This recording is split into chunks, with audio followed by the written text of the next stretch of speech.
Bonjour, professeur Nancé. Bonjour Alexandra. Bonjour, docteur Beaulieu. Bonjour Alexandra. Merci pour ce temps consacré au sommeil et à un impact sur la santé. Alors, professeur Nancé, vous êtes gastro-entérologue, expert en Mickey et clinicien-chercheur à l'INSERM Syrie au Lyon. Et docteur Beaulieu, vous êtes médecin somnologue à Paris, thérapeute en TCC et médecin praticien attaché au Centre de diagnostic et de traitement des maladies du sommeil au CHU Henri Mondor à Créteil.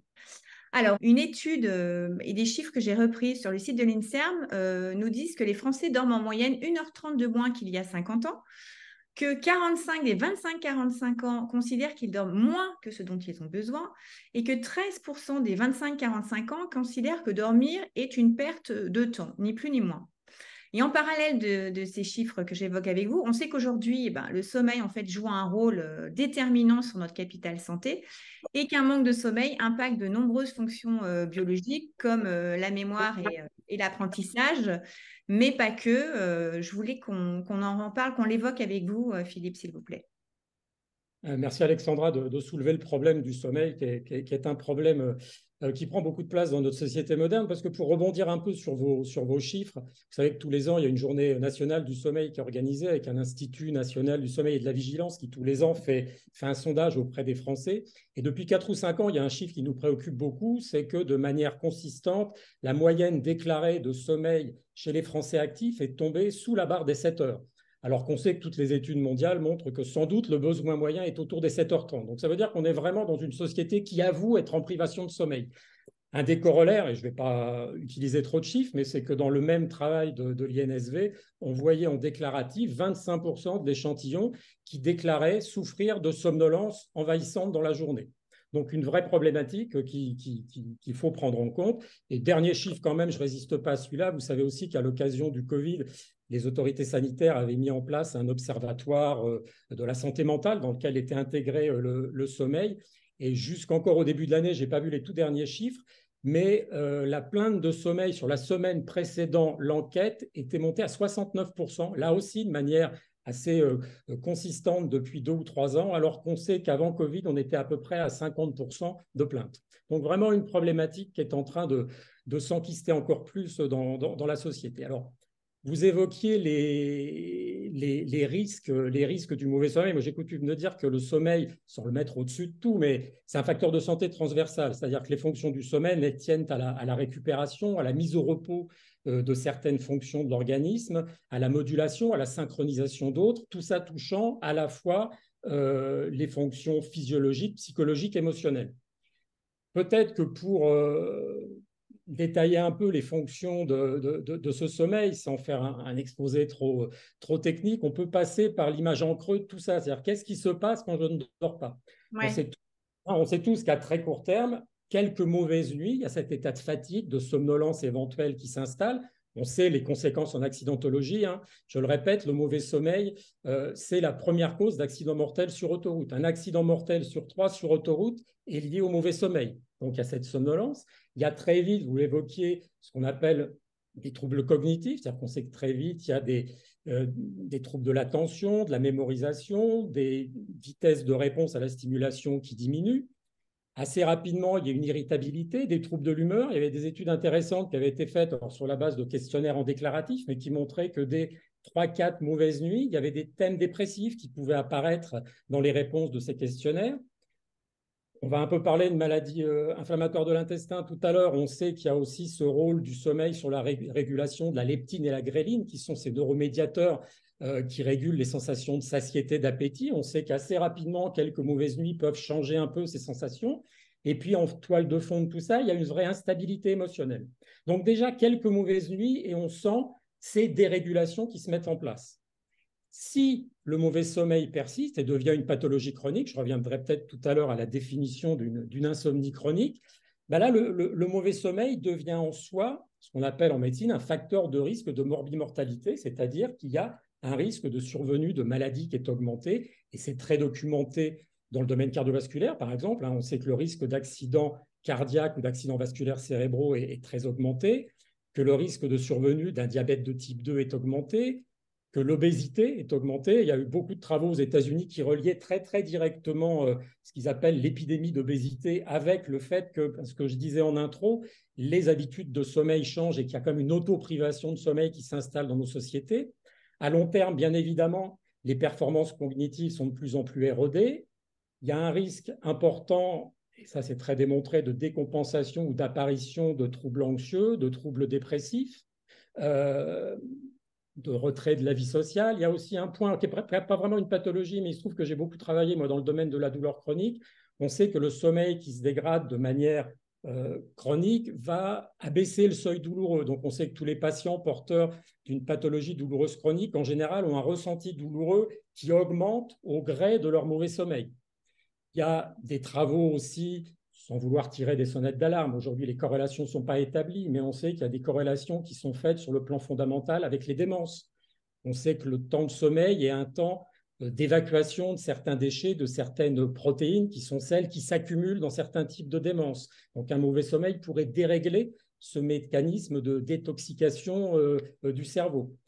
Il y a aussi un lien avec certains cancers, qui aujourd'hui est surtout documenté dans le travail posté, c'est-à-dire les gens qui ont vraiment des rythmes de sommeil complètement déstabilisés.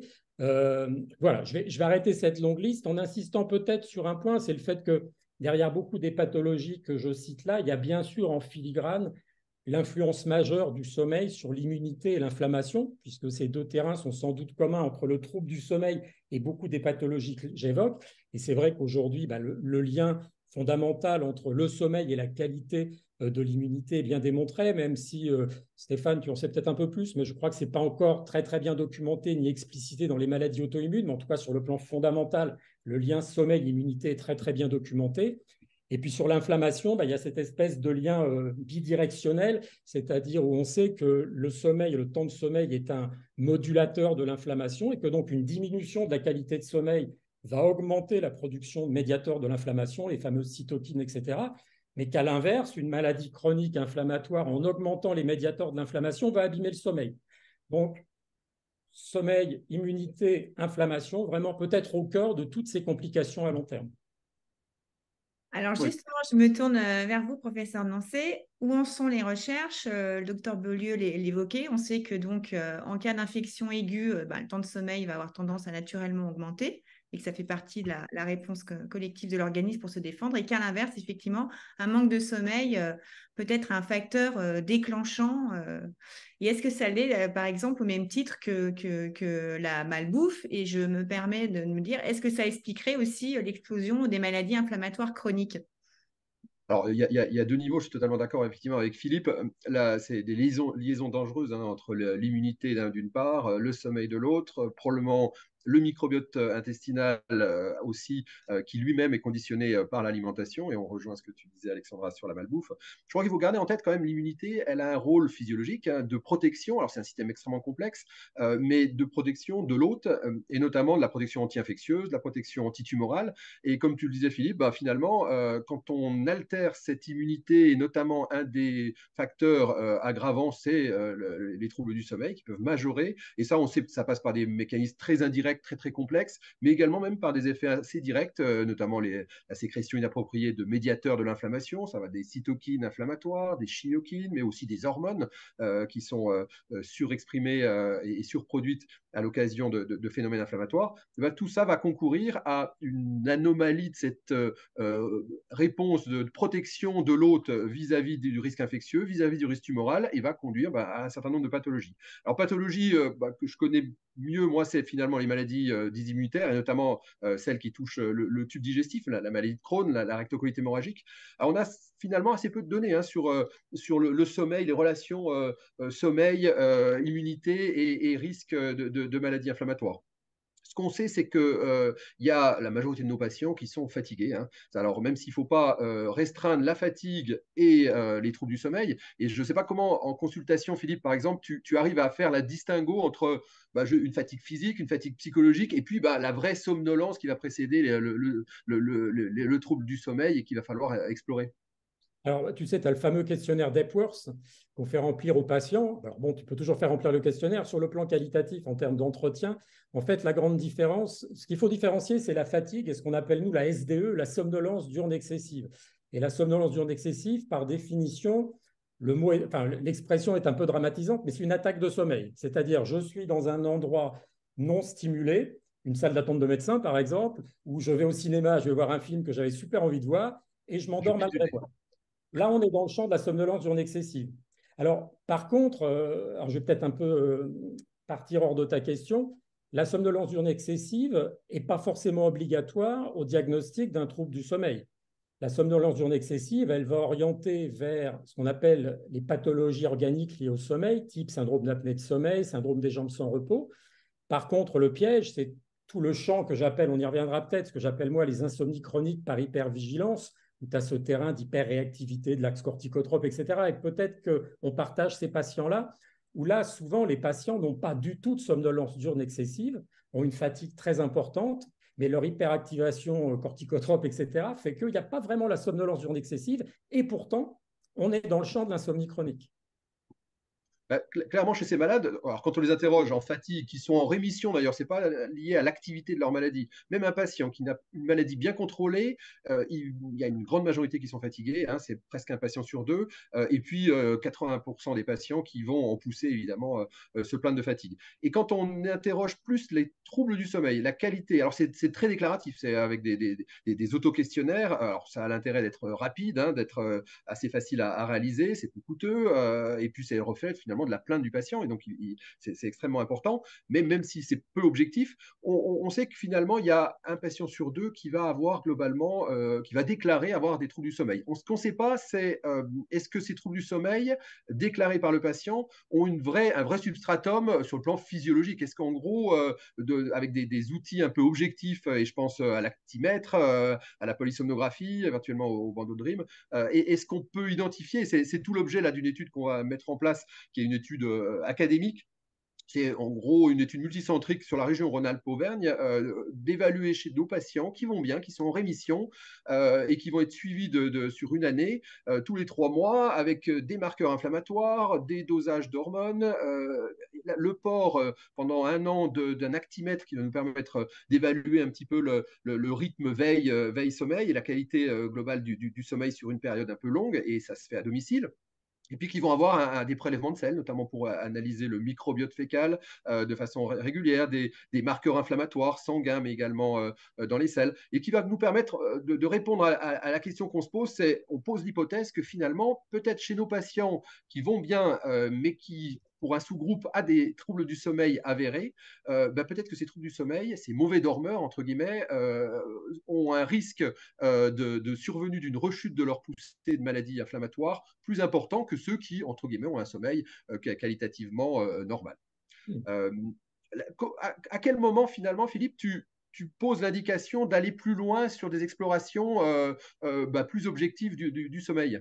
Oui, c'est là-dessus que j'allais t'interroger aussi, parce que je pense qu'il faut qu'on définisse deux grands champs différents. C'est-à-dire qu'il y a le champ habituel de la médecine du sommeil clinique tout venant, où là, l'enregistrement n'est pas du tout un examen de première intention. C'est avant tout, la médecine du sommeil est avant tout un diagnostic clinique. Et au final, ce qui va amener un enregistrement, soit une polygraphie ventilatoire, soit une polysomnographie, c'est le fait d'avoir des signes d'orientation vers ce qu'on appelle une pathologie organique liée au sommeil. Je simplifie, apnée de sommeil, jambes sans repos.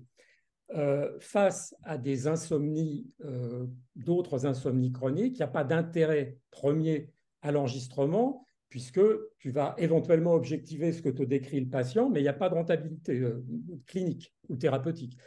L'enregistrement de la polysomno, parce que dans un deuxième temps, la polygraphie ventilatoire souvent n'a pas d'intérêt seul, donc on passe tout de suite à la polysomno, c'est éventuellement d'aller pousser le diagnostic quand même sur l'aspect respiratoire, parce qu'il peut y avoir je ne vais pas rentrer dans les détails, mais des éveils liés à des hypopnées, etc., qu'on a pu ne pas dépister sur la polygraphie ventilatoire, et puis aller de manière beaucoup plus intime, avoir une vraie photo du sommeil pour explorer éventuellement, par exemple, les micro-éveils. Peut-être que les patients dont tu parles, c'est des gens qui ont de nombreux micro-éveils, pas reliés à des événements respiratoires, pas reliés à des mouvements des jambes, mais qui sont des micro-éveils corticaux, qui sont peut-être reliés et c'est le champ qui est moi mon champ premier d'exercice, que ce que j'appelle les insomnies chroniques par hypervigilance.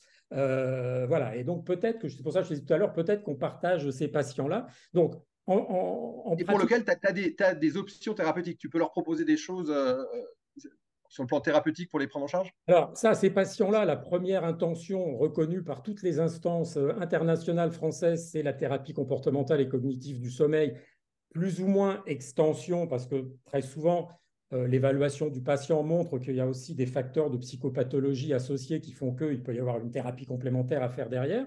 Donc la première étape, c'est la TCC avec toutes les difficultés qu'on connaît de trouver des structures, des thérapeutes, etc. Et puis après, dans le champ de la pharmacopée, parce qu'on a aussi besoin du médicament, après, il y a deux manières de traiter. Je ne vais peut-être pas rentrer dans ces détails, mais il y a les traitements du soir où on peut espérer recaler, redonner confiance dans le sommeil avec des produits soit hypnotiques, soit sédatifs, ou alors aller appliquer un traitement de fond de l'hypervigilance. Et là, on va plutôt utiliser les antidépresseurs qui agissent sur la sérotonine, qui sont là, en fait, dans ce cadre-là, plus des anti-éveils, si j'ose dire, que des vrais antidépresseurs, parce que quelquefois, on peut les prescrire, c'est ORMM, je ne devrais pas le dire, mais on les prescrit même à des patients qui n'ont pas une dépression avérée, mais qui ont ce terrain. Moi, j'avais une des psychiatres qui m'a formé à la médecine du sommeil, il m'avait dit, tu sais, Philippe, souvent, les patients que tu verras pour insomnie chronique sont des patients sub-sub, c'est-à-dire qu'ils sont ni anxieux ni dépressifs pour un psychiatre, mais ils sont subanxieux, subdépressifs. Au final, tu sais, ça te parle le diagnostic de trouble anxiété généralisée, le TAG, le fameux TAG. Souvent, les patients qu'on reçoit pour insomnie chronique sont, je veux dire souvent, je n'ai pas fait d'études et je n'ai pas de chiffres, donc, mais sont fréquemment des gens qui en fait ont un TAG à bas bruit, mais qui viennent consulter pour un critère secondaire. C'est-à-dire ils viennent consulter pour l'insomnie alors qu'ils ont le critère primaire à bas bruit, qui est la préoccupation envahissante, etc. etc. Et je me demande s'il n'y a pas un peu ce terrain-là commun dans nos patients, parce que derrière tout ça, si je veux reboucler, il y a la neuroinflammation. Aujourd'hui, tu as toutes les pistes de la dépression et de l'anxiété sur la neuroinflammation. Donc, est-ce qu'il n'y a pas cet ennemi commun derrière que sont les phénomènes inflammatoires? Auquel j'ajouterais même la flore intestinale. Nous, c'est un élément extrêmement important Voilà, dans les maladies inflammatoires du tube digestif, mais pas que, dans différentes maladies auto-immunes. C'est vraiment un pilier et probablement la manipulation à terme de cette flore intestinale, quelle que soit l'option, pourra améliorer ces pathologies. En tout cas, c'est la source de certains traitements. Et il y a des données, là, pour le coup, entre microbiote et sommeil et qualité de sommeil. Alors, il y a des données précliniques. Alors, on n'est pas des souris, hein, nos patients, mais au final, chez l'animal, exposé par exemple à des antibiotiques 4 semaines, c'est des souris, on sait qu'elles ont, ces antibiotiques qui détruisent la flore intestinale notamment, elles vont avoir, ces souris exposées aux antibiotiques, une désorganisation de leur sommeil. Comparé au groupe contrôle qui n'aura pas eu ces antibiotiques. Il y a des souris, par exemple, aussi, qui vont être exposées à un stress de privation de sommeil. Elles vont être plus susceptibles à développer une inflammation, et notamment une inflammation intestinale induite. Donc, clairement, il y a une espèce de substrat. Comme chez l'homme, je crois qu'il y a pas mal d'études sur le jet lag, l'espèce de dérégulation de l'horloge biologique, qui montrait que il y avait une dysbiose, hein, une anomalie un peu qualitative mais aussi quantitative de la flore intestinale chez ces patients ou individus sains d'ailleurs, mais qui voyagent beaucoup, qui ont ces décalages horaires, qui sont soumis à des décalages horaires C'est importants. intéressant. Donc il y a probablement plein de choses encore à.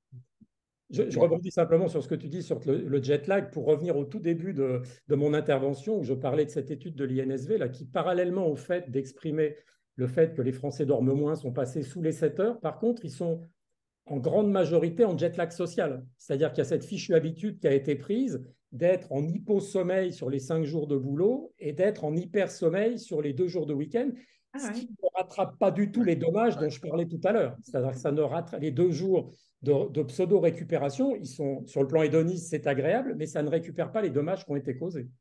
Ouais.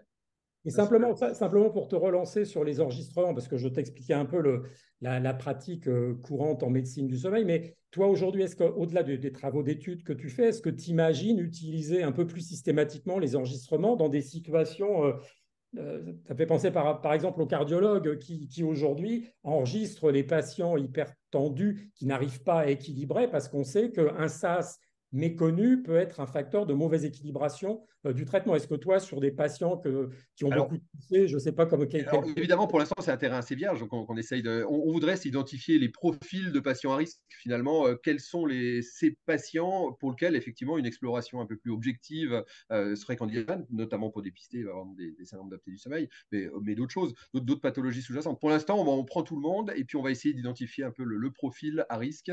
Et ce patient à risque, évidemment, bénéficierait, parce que je crois que c'est quand même un domaine extrêmement complexe d'une consultation un peu spécialisée. C'est un domaine on entend beaucoup de choses, mais je crois qu'il faut s'en référer aux spécialistes. Il faut avoir un somnologue dans notre réseau de prise en charge. Merci de ton mot de bienvenue. Ah, puis moi, ça m'interroge sur la manière dont, enfin, je ne suis pas là pour te dire comment faire ton boulot, hein, mais c'est vrai, dans la manière dont tu pourrais intégrer ça au bilan, quoi.